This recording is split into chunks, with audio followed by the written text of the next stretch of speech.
You died, Jesus, but the source of life flowed out for souls, and the ocean of mercy opened up for the whole world.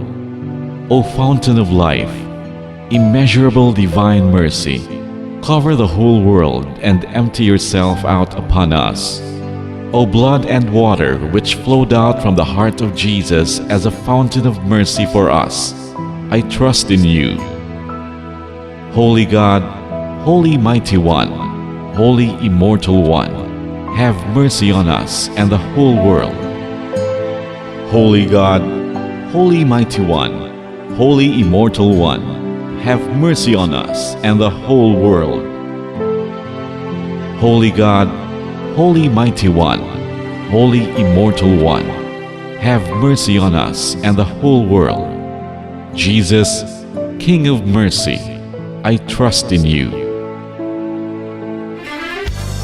Here now is Star FM's Top of the Hour News. 93.3 Star FM, Philippines Tama Kasar Nation. It is now 3 minutes after 3 in the afternoon. This is Star DJ Blueheart bringing you our Top of the Hour News. At narito na mga Kasar Nation ang ating mga headlines. 46 anyos na lalaki sa Dipolog City arestado sa buy-bust operation. Isa naman ang patay sa pagkahulog ng sasakyan sa isang pampang sa may Zamboanga City. Sa ating international news mga Kasar Nation, 3 patay at libo-libong kabahayan ang nasira sa matinding pagbaha sa bansang Romania. Global Hunger Index naman bahagyang bumaba. At sa ating entertainment news, Baron Geisler inaming gumamit umano ng iligal na droga noong kasagsagan ng kanyang karera.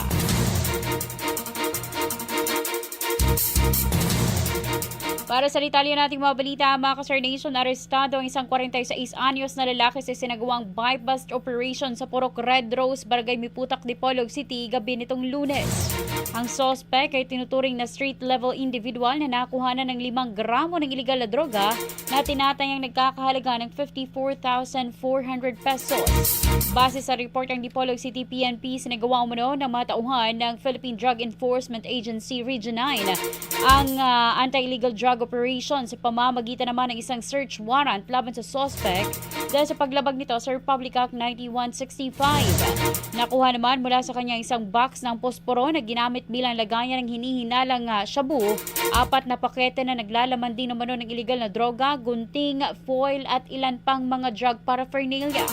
Sa ngayon ay pansamantalang nakakulong ang suspect sa Dipolog City Police Station habang inihahanda ang kasong isasampa laban sa kanya.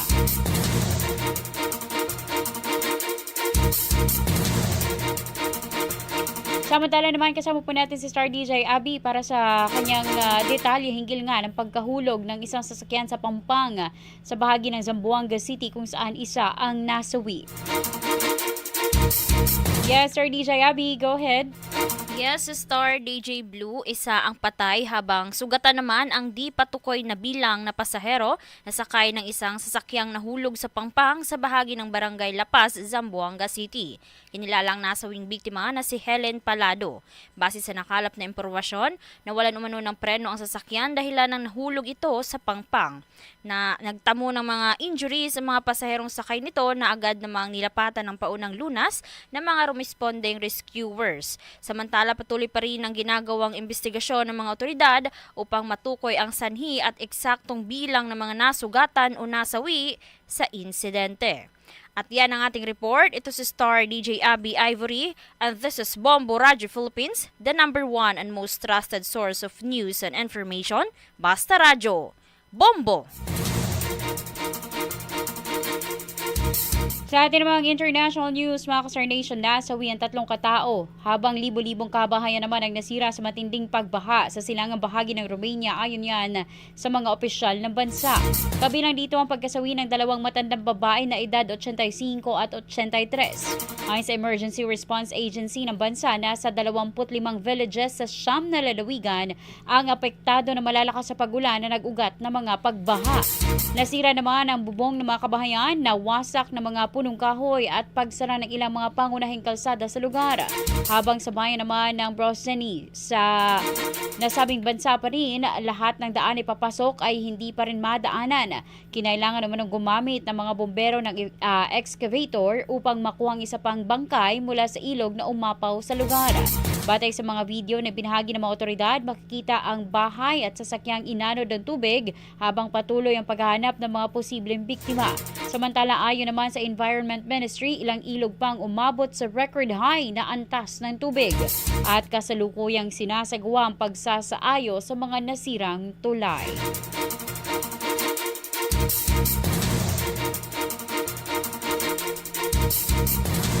Sa dagdag nating balita mga ka-Star Nation, bahagyang bumaba ang bilang ng mga nagugutom sa buong mundo noong 2024 na tinatayang nasa 8.2%. Ngunit patuloy itong tumataas sa ilang bahagi ng Africa at Kanlurang Asya. Bagamat may pagbuti sa Timog Asya at Latin America, mahigit 307 million sa Africa at 39 million sa Kanlurang Asya ang nakaranas pa rin ng gutom. Ang mataas na food inflation mula 2020 hanggang 2023 ay nagpapabagal sa pagbangon ng seguridad sa pagkain pagkatapos ng pandemya. Sa kabila ng pagtaas ang presyo, nabawasan ang bilang ng mga hindi kayang bumili ng masustansyang pagkain sa buong mundo, ngunit dumami pa rin sila sa mga bansang mababa ang kita. Nagpakita ang ulat ng Global Progress sa nutrisyon ng mga bata gaya ng pagbaba ng stunting at pagtaas ng eksklusibong pagpapasuso. Nanawagan ng mga ahensya ng UN ng pinagsamang hakbang mula sa pamumuhunan sa agrikultura hanggang sa pagpapalakas sa mga social safety net upang masigurong walang maiiwan sa laban kontra gutom. At nagbabalik po si Star DJ Abby para sa kanyang entertainment news. Pahinggil nga ito sa pag-amin ni Baron Geisler. Yes, Star DJ Abby, go ahead. Yes, Star DJ Blue, inamin ni Baron Geisler na minsang gumamit siya ng iligal na droga sa loob ng station network nito noon bago mag-perform sa programang ASAP sa kasagsagan ng kanyang career bilang bahagi ng Tabing Ilog at ng dance trio na The Kulits. Sa panayam ni Lucy Cruz Valdez na ibinahagi sa YouTube noong Hulyo 24, binalikan ng aktor ang kanyang madilim na nakaraan at kung paano siya dinala nito sa adiksyon.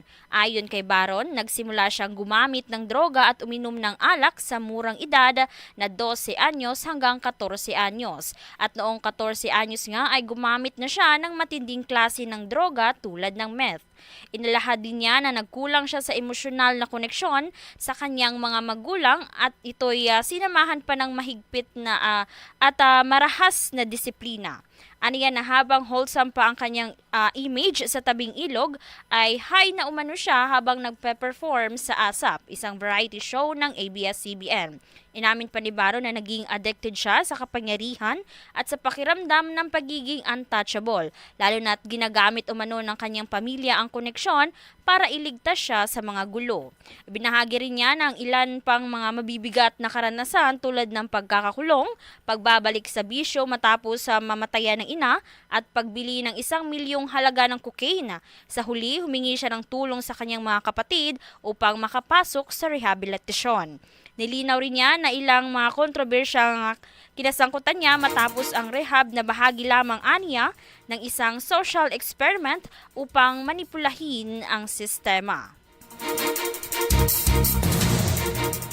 At yan po mga ka-Star Nation, nakabuhan nating mabalita para sa oras na ito. Para naman sa iba pa mag-update, pwede po mag-log on sa ating website at www.bomboradio.com or visit our Facebook page, mga ka-Star Nation 93.3 Star FM Dipolog. Kung saan makikita nyo po ng live ang ating Facebook or ang ating top of the hour news at iba pa po nating programa dito po sa Star FM. I-download din ang ating Bombo Radio Philippines mobile application. Available yan sa Google Play and Apple App Store. For the meantime, mga ka-Star Nation, back to our songs. Musunod na itong programa ng Afternoon Star Sweep. Kauban si Star DJ John Marino. Dali sa Gapon sa 93.3 Star FM. Atong oras, mga Star Nation, it is now 11 star minutes after 3 in the afternoon. The top of the hour news on Star FM. 93.3 Ito na ang funny bagong saya! Mega Fanalo! Fandaming pwedeng mapanalunan! Fandaming prizes! Magpapahuli ka pa ba? Mauna ka na! Register na sa megafanalo.com! Fun na all! Gaming for 21 years old and above only. Keep it fun. Game responsibly. Mega Fanalo. Gaming for 21 years old and above only. Keep it fun. Game responsibly. Oops! Star Nation, huwag kalimutang mag-like, mag-share at syempre, mag-follow na rin para sa mas marami pang ganap, mapabalitang man yan, mapaimpormasyon at mapachikahan. With Star FM, deserve mong maging updated at magkaroon ng bonggang good vibes because it's all for you. Thanks for watching!